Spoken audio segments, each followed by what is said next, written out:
Mr. Howard, I know that you came to Vegas to kill me. Did you not? Understanding this, we can see where Lucy's story is headed. Cooper had several opportunities in the past to kill House, but he didn't. If House was involved in the nuclear holocaust, the sympathy that Cooper showed him may have doomed the world.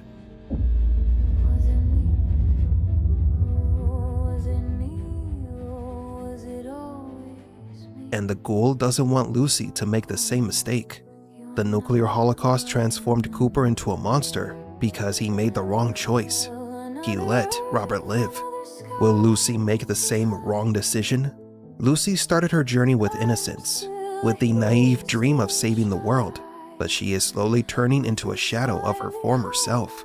Lucy gives the impression that she is on the same path as the Fallout New Vegas players, which will eventually lead her to Lucky 38. If House is still alive in the series, controlling things in the Mojave Desert through his machines, then that is the kind of weapon that Lucy needs to stop her father. This could be the reason why Lucy must cross a line that she swore never to cross. I may end up looking like you, but I'll never be like you. You want to know what I was like before the war? I was just like you. You're just ghouls, right? 99 years underneath that ground. I'll never forget the day I shot my woman down. Every action Lucy has taken has been justified, and it's already too late for her to stop. The violence has started to corrupt her, and Lucy will have to face House and ask herself the same question as Cooper and the players of Fallout New Vegas. Should she stop Mr. House or not? No! Don't disable Cerebrum!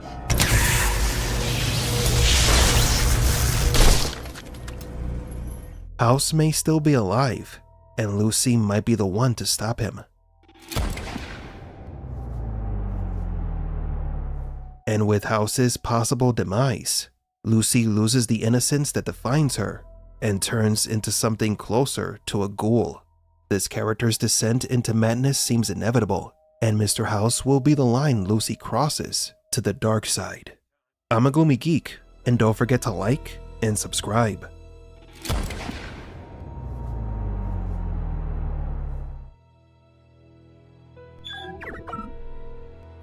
No! Don't disable Cerebrum!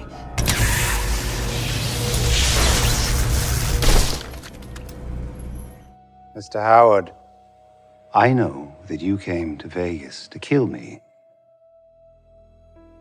Did you not?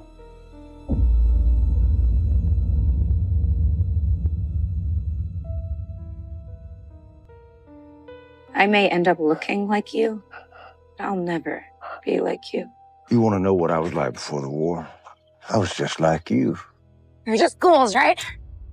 99 years underneath that ground. I'll never forget the day I shot my woman down. No! Don't disable Cerebrum! Where are you taking him? To the real world. You should see it sometime. The vaults, as you might have already guessed, are a parallel to Plato's allegory of the cave. It's a psychological and sociological experiment, as within the vaults, there are false societies, shadows created to deceive people to perfect the imperfect world. In the first episode of the second season of Fallout, we saw a vault where the people were manipulated with communist propaganda, and one particular person was shown tied to a chair. Doesn't that sound familiar? How this allegory is repeated thousands of years later. It's the same story, the same tale that Plato wrote about an enlightened person who tries to warn others about the world that lies beyond the shadows. So what is Fallout about? For the Gnostics, the real world was nothing more than a construct of an imperfect and arrogant creator who believed they could seize all power and create their perfect world, but instead created an imperfect one, full of contradictions and suffering. Lucy's father is this imperfect demiurge who destroyed the world to rebuild it in his own image. He created the cave to subjugate human consciousness underground and maintain control over what happened in that world. The story hidden behind Fallout is the same repeated story about how the human soul struggles to find the truth in a world full of lies. Even when your reality is constructed by your parents, by your religion, by your politics, or by society, there is still the feeling of wanting to escape the system. The Deathclaw was created as a new biological species, a soldier that would replace humans in times of war. They were the ultimate weapon, ferocious, terrifying, and lethal. But after the nuclear holocaust, these creatures of nightmares became a plague that threatened to become the world's new dominant species. To understand what these creatures are, we must go back to before the nuclear bombs fell. The United States competed for resources and contracted several companies to help them. Tech companies like Robco were contracted to manufacture the government's computer systems. Vault-Tec was hired to build underground bunkers, or vaults. The US military's Biotechnology Research Division was given the strangest and darkest contract of all, to create an unstoppable biological creature using genes from the animal kingdom's strongest creatures to be used in battle. And so the codenamed chameleon was created, but in the wasteland, it is known by another name, the Deathclaw. Deathclaws are basically overgrown mutated chameleons. This is an important detail about the creature, as this monstrosity can turn invisible. Now, how were they created? The initial step was to map the genetic code of the chameleon and other animals with useful traits, like the resilient skin of a bear and the sharp claws of a jaguar. Those genes were mixed, and from that crossbreeding, a black chimera was born, the creature designed to inflict death on its enemies, and it was under the control of the government, but not for long. Next, the chameleon's body size was altered, taking it up to a scale impossible for any bipedal animal, more than twice the height of the average man. Its muscle mass was significantly amplified, its body's endurance to damage pushed to its limit, and its metabolism adjusted to sustain a massive body that wouldn't get tired. Its head was elevated for a better and broader field of view. Its limbs were redesigned to function as weapons, and since the creature walks on two legs, they were hardened to a point of being almost impervious. Thus, the perfect nuclear war creature was created. But the most disturbing thing is that this creature acts like a real animal. Some run in packs, and they reproduce. The female Deathclaws lay eggs capable of developing in the most inhospitable of places. The alpha male fertilizes the eggs of the strongest females, thus ensuring the next generation of Deathclaws will be stronger than the current one. The alpha also never leaves its territory. It is fixed on attacking and killing anything that goes near its nest. The genetic experimentations that created the Deathclaw were so successful that the government scientists requested the Army's high command to allow them to test this monster in combat. And in 2077, in the Battle of Alaska, this devil was put to the test. Cooper witnessed firsthand the creature's effectiveness and lethality. This was undoubtedly the perfect successor, or rather replacement, of human soldiers. It also helps that the creature can survive the end of the world.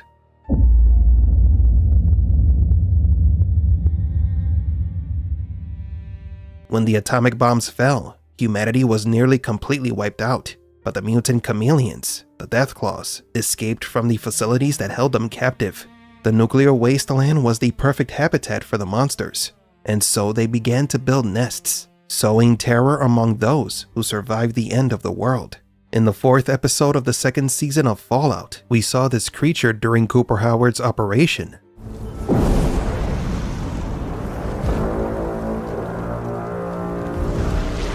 And then at the end of the episode in New Vegas.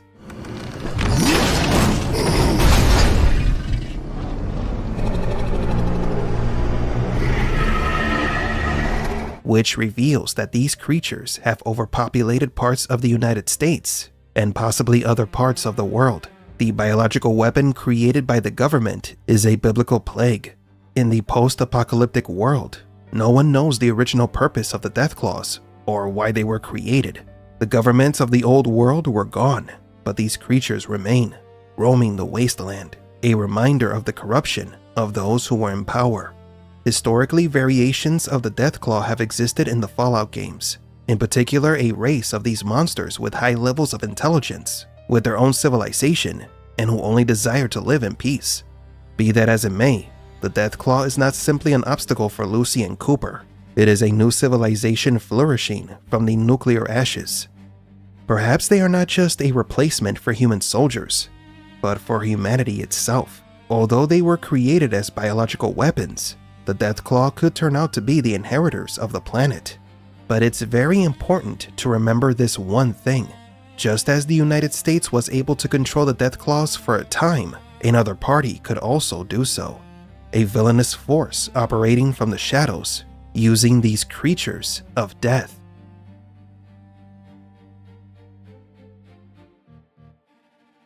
Okie dokie. And here comes the symbolism of the Deathclaw. With their deep roots in mythology, they don't appear just as another creature in the wasteland, but as an ancient idea that appears in different forms and legends. The Chimera, a monster assembled from other animals, created from the desire for power.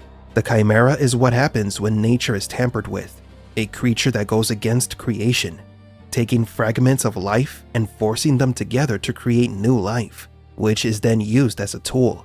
And as all the stories about the Chimera reflect, this act of playing God never ends well. The creature ceases to be a tool and becomes a punishment for its deranged creators. The story of the Deathclaws also resembles the legend of the Golem, a tale from Jewish legend that speaks of a being created to protect humans. Initially, it obeys, it fulfills its function, it defends. However, over time, the Golem loses its ability to distinguish between whom it should protect and whom it should destroy, contradicting its intended purpose. The Guardian becomes death itself. Similarly, the Deathclaw is a creation designed to protect and kill. The beast of the wasteland continues to exist without purpose, a feral animal, guided solely by instinct and the violence programmed into it from its creation. The Deathclaw represents humanity's deepest fear, creating something more terrifying than fear itself. They are a reminder that every creation born from the desire for control inevitably escapes and destroys its creator. The billionaire house secured many contracts with the US government and Vault-Tec to assist in the development of the technology that would be used in the vaults. One of the many interesting revelations is that Mr. House has more influence than previously thought. He could be the one behind the events that led to the destruction of the world, but we'll talk about that a little later. In an era where the entire planet lived in a state of paranoia due to an imminent nuclear holocaust, Vault-Tec would take the lead and fabricate a crisis in a controlled manner, like a firefighter starting a fire. Vault-Tec created more than 100 vaults to place important people in them, not only to preserve humanity, but also to guarantee the continuation of the corporation and the survival of its leaders. But it wasn't just about saving their lives. Most of the inhabitants of these vaults were subjected to sociological, psychological, and other scientific experiments. Why? Why was Vault-Tec conducting such experiments where they forced people to become communists? These are Americans. We won't turn them into communists. Freedom is inhabitable. The answer is that Vault-Tec is a mega corporation trying to survive the end of the world. And the only way to achieve this is by establishing the ideology that works best within each one of the vaults. Each experiment, each micro-society is a test that Vault-Tec is conducting to determine what type of society will survive in the future and to ensure the company's existence. However, this is not the only company fighting for survival. Its rival company, Robco, had spies within Vault-Tec. Wanted to let you know I'm still alive. I hope you are too. I don't doubt that you are. You spent so much time calculating how to survive all possible contingencies. While Vault-Tec allowed Hank to survive the end of the world, his allegiances always remained with Robco Industries. Everything suggests that he continues to work to fulfill this company's objectives. Meanwhile, Norm decided not to accept the deal offered by Bob Askins and chose to break the Vault's protocols, causing everyone who was still cryogenically frozen to wake up. Norm's father seems to be seeking the collapse of Vault-Tec. It is revealed that he was actually a double agent following Robert's orders, and is now expecting a promotion. What kind of promotion? And what is his true goal? In the first season, is established that the enemy of man is time. This corporation's struggle is not to fight with conventional weapons. They destroy the world because they wanted to rebuild it. But there is something more that the ultra-rich of this world have always desired. Just like the creator of Nuka-Cola and others like him, the idea of being the president of a society in a bunker isn't as appealing as having immortality. This is where we begin to understand what Hank's true plan might be.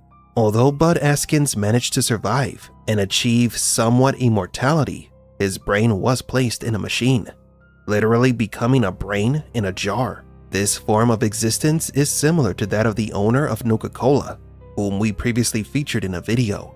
This indicates that Vault-Tec has not yet managed to decipher a safe way to achieve immortality. The promotion that Robert promised to Hank was immortality in exchange for Vault-Tec's secrets. So what is Hank and Robert House's plan? Robert had several mind control technology prototypes, computers inserted into the back of the person's neck, capable of controlling their will. This is the centerpiece of his plan. His goal is to convert all of humanity to a single ideology that worked the best within the Vault experiments. The information Hank possesses is key, as it represents more than 200 years of Vault-Tec research and experiments. Robert House's technology is just as important, because it would allow him to control people's minds and offer a form of immortality to the Vault-Tec executives, or those who choose to work with him. What it all needs is integrating. But I'm confident that if I just roll up my sleeves, I can bring it all home for you. So there is a technocracy of billionaire magnates who decided to end human civilization for fear of losing power. For them, the best way to stay on top was to destroy everything and then rebuild it in their own image. Soon we will see how Robert House will try to implant his miniature technology to better control the human mind, and we will learn more about the Vault-Tec experiments. Furthermore, there is the story of the Ghoul, or Cooper Howard, that has slowly been revealing what happened before the nukes fell. Originally, Cooper was a film actor who was used to spy on his wife, as she was suspected of being part of a project that would endanger the world. After going to Las Vegas, Cooper lost his family and ended up becoming a ghoul. Fate has led him back to Vegas to discover what happened to his wife, and perhaps to confront the person he should have stopped a long time ago. In the preview for the upcoming episodes of Season 2, we see that Cooper was sent to Las Vegas to eliminate Robert House, but obviously he doesn't. And if House is responsible for the bombs that destroyed the world, then that would make Cooper Howard the one person who could have prevented the end of the world. Perhaps Cooper, the ghoul, isn't just looking for his family, but also for a way to redeem himself for not killing Robert House when he had the chance. So what do you think? Has Hank always worked for House? What if the true villain in Fallout isn't Vault-Tec, but Robco? I'm a Gloomy Geek, and don't forget to like and subscribe. Welcome to Nuka World, America's favorite vacation destination. I'm Cappy. Oh, and I'm Bottle. And we're here to make sure you have FUN fun during your time at the park.